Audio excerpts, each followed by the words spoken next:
اللہ وہ غفور رحیم ذات ہے جو 40-50 سال کے گناہ کو چند لمحوں میں ہی معاف فرما دیتے. وہ بے نیاز ہے، وہ ایسا رحیم و کریم ہے کہ انسان کے آنے کا انتظار ہوتا ہے اسے. بس کوئی اس کے سامنے گڑگڑائے، مچھر کے سر کے برابر آنسو گرائے، اس کے سارے گناہ معاف فرما دیتا ہے. وہ ایسے بے نیاز ہے کہ نہ صرف معاف فرماتا ہے بلکہ اس کو نیکیوں سے بدل دیتا ہے. ایک مرتبہ موسیٰ علیہ السلام کے زمانے میں بارش نہ ہوئی، دن گزرتے گئے، لوگ پریشان ہو گئے، خشک سالی شروع ہو گئی. موسیٰ علیہ السلام کیونکہ کلیم اللہ تھے، اللہ سے ہم کلام ہوتے تھے، اللہ سے دعائیں کرنے لگے. ایک دن اپنے پورے قوم کو ایک بڑے میدان میں اکٹھا فرمایا اور اللہ کے حضور دعائیں کرنے لگے کہ یا رب العالمین ہم پر رحم فرما، ابر کرم فرما دے، اپنے فضل سے ہم پر بارش فرما دے. اللہ رب العزت کی طرف سے حکم آیا کہ موسیٰ علیہ السلام، آپ کے قوم میں ایک ایسا آدمی ہے کہ جس نے اپنی زندگی میں ایک نیکی بھی نہیں کی. 40 سال یا 50 سال زندگی میں کوئی نیکی نہیں کی. اس کی نحوست کی وجہ سے بارش نہیں ہو رہی. اگر وہ اس محفل سے نکل جائے تو بارش ہونے لگے گی. موسیٰ علیہ السلام نے اپنے قوم کی طرف مخاطب ہوا اور کہنے لگا کہ ایسا کون ہے جس نے اتنی زندگی گزاری اور اس میں کوئی نیکی نہ کی، سارے گناہ ہی گناہ. اللہ اس سے ایسا ناراض ہے کہ جس کی وجہ سے بارش نہیں ہو رہی. وہ اس محفل سے باہر چلا جائے، اس مجلس سے، اس جرگے سے، کہ اللہ ہم پر اپنا فضل فرما دے بارش کی صورت میں. اب وہ بندہ جو لوگوں میں کھڑا تھا، سوچ رہا تھا، ادھر ادھر دیکھ رہا تھا کہ کون نکلے گا، پھر اسے یقین ہوا کہ میرے سوا کوئی نہیں ہے. کیونکہ ہر ایک انسان کو اپنے اعمال کا پتہ ہوتا ہے،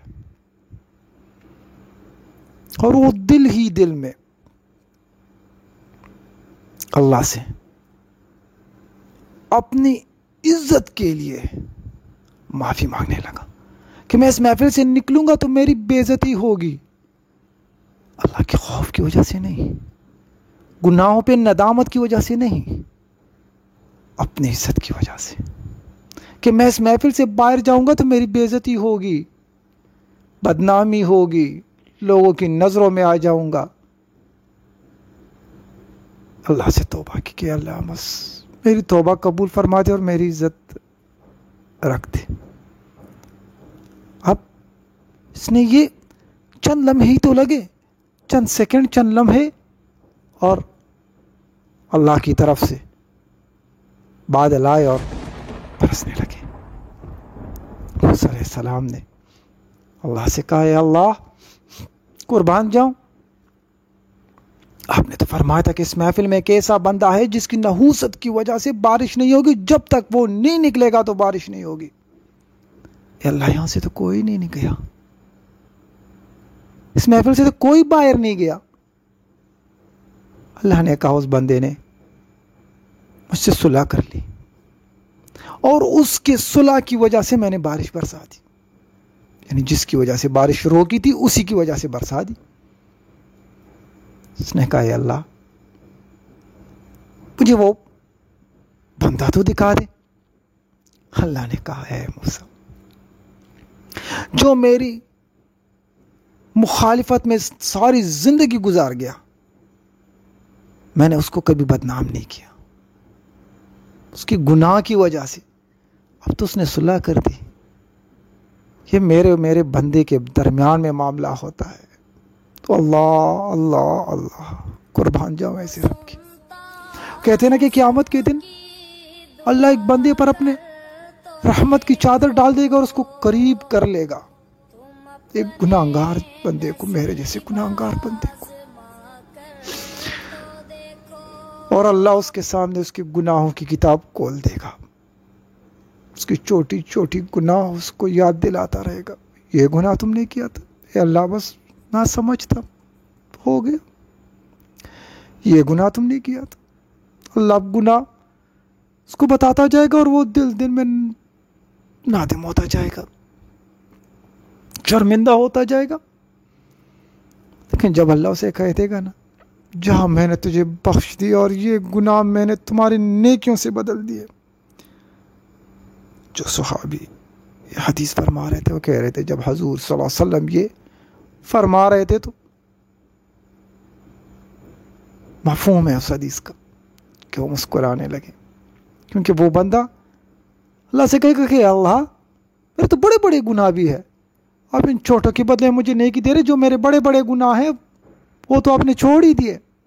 یا تو اپنے چھوٹے گناہوں پر بھی ڈر رہا تھا اور یا بڑے گناہ اللہ کو یاد دلا رہا ہے. کیوں؟ کیونکہ اس کریم ذات کا معاملہ ہی ایسا ہے. بس موت سے پہلے پہلے اسے صلح کر لو. بہلول ایک زمانے میں ایک بزرگ گزرا ہے، وہ ایک دن بازار میں پھر رہا تھا اور لوگوں کے پاس جا جا کر اللہ کی طرف ان کو بلا رہا تھا. کسی نے پوچھا کیا کر رہے ہو بہلول؟ کہہ رہے ان لوگوں کی اللہ کے ساتھ صلح کرا رہا ہوں. کہہ رہے نتیجہ کیا ہوا؟ کہہ رہے کوئی تیار ہی نہیں، کوئی اس رحیم کریم ذات کے ساتھ صلح کے لیے تیار ہی نہیں. پھر کچھ دنوں کے بعد اس شخص نے، اس بزرگ نے اسے پھر دیکھا کہ بہلول قبرستان میں لگا ہوا تھا کہ قبر کے ساتھ چاہتا اور باتیں کرتا. کہا بہلول کیا کر رہے ہو؟ کہہ رہے اس بندوں کا اللہ کے ساتھ صلح کرا رہا ہوں. کہہ رہے اب کیا ہوا؟ کہہ رہے اب اللہ تیار نہیں ہے. بندے تو چیخ رہے ہیں پر اللہ تیار نہیں. کیوں؟ کہ یہ زندگی جو ہے نا، صلح کی زندگی، صلح کے لیے، معافی کے لیے، یہ ہمارے سانسوں کا آنا جانا جب تک رہے گا نا، بس یہ قیمتی چیز ہے. موت سے پہلے پہلے اپنے رب کے ساتھ جس نے صلح کر دی بس وہ کامیاب ہو گیا. اس رحیم و کریم ذات جو 70 ماؤں سے بھی زیادہ پیار کرتا ہے. سوچو نا، اپنی ماں کو بھی جب ہم مناتے نا کسی بات پر وہ ناراض ہوتی ہے تو کتنے پاپڑ بھیجنے پڑتے ہیں، اس کو کتنی بار منانا پڑتا ہے. پر وہ رحیم و کریم ذات کہ جس کے سارے احسانات ہم پہ، ہمارا دنیا میں آنا، ہمارے دنیا میں چلنا، ہمارا پھرنا، ہماری آنکھیں، ہمارا بدن، ہمارے کان، ہماری صحت، ہماری کامیابی، زندگی کا ہر ایک چیز اس کی دین ہے. وہ ایسا رب ہے. پر مان کتنی جلدی جاتا ہے. تو خوش ہوتا ہے جب انسان اس کے سامنے جاتا ہے، اس سے معافی مانگتا ہے، وہ انسانوں کی معافی پہ خوش ہوتا ہے. بس میرے دوستو، موت سے پہلے پہلے اپنے رب کے ساتھ صلح کر دو، ایسے نہ ہو کہ دیر ہو جائے. کفل کے بارے میں آتا ہے نا قرآن میں، ایک ایسا بندہ جو ہر رات شراب و کباب میں ڈوبا ہوتا تھا، ہر رات اللہ معافی دے اپنے لیے لڑکی لاتا تھا. ایک رات ایک لڑکی کو لے آیا، بہت بڑی رقم دے کر اس زمانے کی، اور جب یہ کمرے میں داخل ہو تو وہ رونے لگی. اس نے کہا کیوں روتی ہو؟ میں نے تو تمہیں پیسے دیے، زبردستی تھوڑی لایا ہوں. اس نے کہا کہ فل میں بدکار عورت نہیں ہوں، بس میری مجبوری مجھے یہاں تک لائی ہے. خدا کے لیے، خدا کے لیے مجھے جانے دو، میری عزت پر داغ نہ لگاؤ، اللہ سے ڈرو. بس اس کا یہ لفظ کہ اللہ سے ڈرو، اس کی کی زندگی بدل دی. اس نے کہا یہ پیسے بھی تمہارے، اور میں تمہارے توسط سے اللہ سے توبہ کرتا ہوں کہ آج کے بعد کفل گناہ کی طرف نہیں جائے گا. اور صبح لوگوں نے دیکھا تو کفل فوت ہو گیا تھا، پر اللہ نے اس کی بڑائی کی تھی، اس کی کامیابی قرآن میں فرمائی.